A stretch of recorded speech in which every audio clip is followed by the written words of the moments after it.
आज Doubtnut app download करें। Doubtnut पर अपने सभी गणित, रसायन विज्ञान, भौतिक विज्ञान और जीव विज्ञान के डाउट्स का करो सफाया। बस प्रश्न की फोटो खींचो, एक ही प्रश्न को क्रॉप करो और तुरंत वीडियो सोल्यूशन पाओ।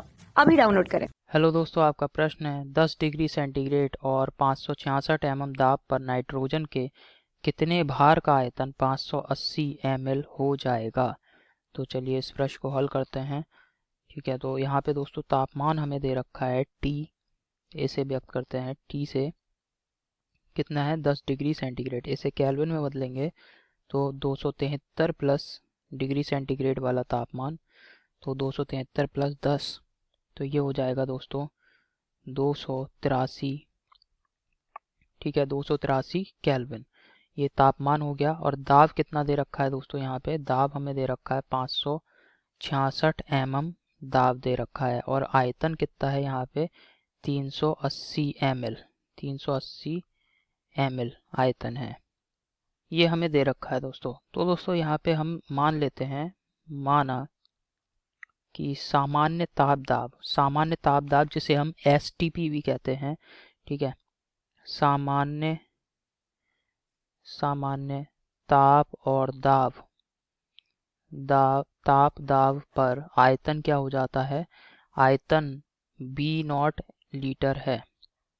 आयतन को हम क्या कह दे रहे हैं, B0 मिलीलीटर है। ठीक है, तो दोस्तों यहाँ पे सामान्य ताप और दाब क्या होता है, इसको यहाँ पे लिख रहा हूँ मैं। सामान्य ताप दाब ये होता है दोस्तों, जैसे यहाँ पे हम इसे T1 और P1, आयतन B1, ये हो गया B0।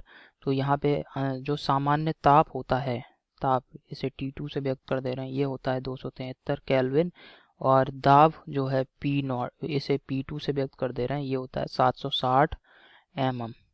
ठीक है, तो ये हो गया। अब हमें B0 का मान यहाँ से हम ज्ञात कर सकते हैं, किस प्रकार से, इस प्रकार P1 B1 बटे T1 बराबर P2 B2 बटे तापमान यहाँ पे क्या आ जाएगा T2।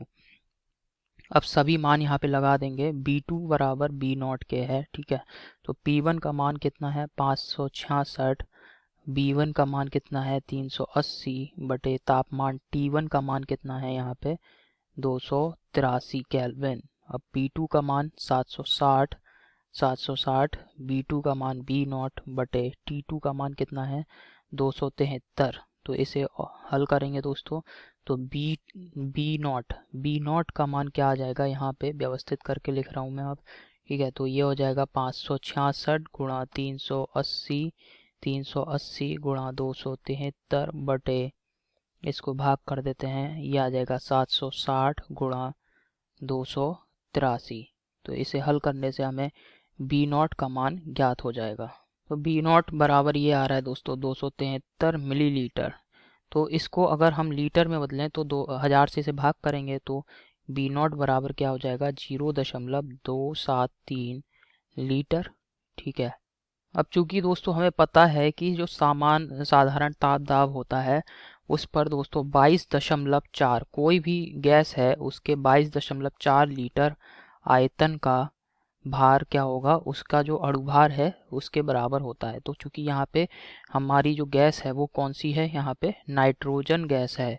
तो नाइट्रोजन गैस का 22.4 लीटर आयतन पर नाइट्रोजन गैस का भार कितना हो जाएगा, नाइट्रोजन गैस का भार हो जाएगा नाइट्रोजन गैस के अणुभार के बराबर। तो ये हो जाएगा 2 गुणा 14, 2 गुणा नाइट्रोजन गैस का परमाणु भार। ठीक है, तो यहाँ से हम अणुभार इस प्रकार ज्ञात करेंगे। तो अणुभार m डैश बराबर 2 गुणा नाइट्रोजन गैस का परमाणु भार हो जाएगा यहाँ पे 14। तो ये हो गया दोस्तों 14 दूनी 28। ठीक है, तो यहाँ से हमें अणुभार ज्ञात हो गया हमें। तो 22.4 लीटर आयतन जो भी है गैस का, 22.4 लीटर आयतन पे जो भी गैस का भार होता है वो उस गैस के अणुभार के बराबर होता है।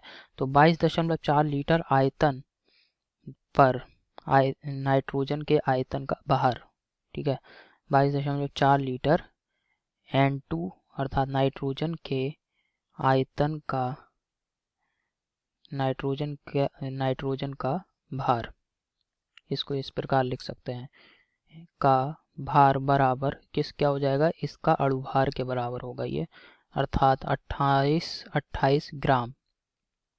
ठीक, अब हमारे पास आयतन कितना है दोस्तों? 0.273। तो 0.273 लीटर नाइट्रोजन N2 का भार कैसे ज्ञात करेंगे हम? 28/22.4 गुणा 0.0273। इसे हल कर लेंगे तो हल करने पे दोस्तों ये आ रहा है 0.341 ग्राम। ठीक है, यही दोस्तों हमारे प्रश्न का उत्तर है। तो आशा करता हूँ आपको ये समझ में आया होगा दोस्तों। ठीक है ना, धन्यवाद। कक्षा 6वीं से 12वीं से लेकर नीट, IIT, JEE वो एडवांस के लेवल तक 1 करोड़ से ज्यादा छात्रों का भरोसा। आज ही डाउनलोड करें डाउटनेट ऐप या व्हाट्सएप करें अपने सारे डाउट्स 8400 400 400 पर।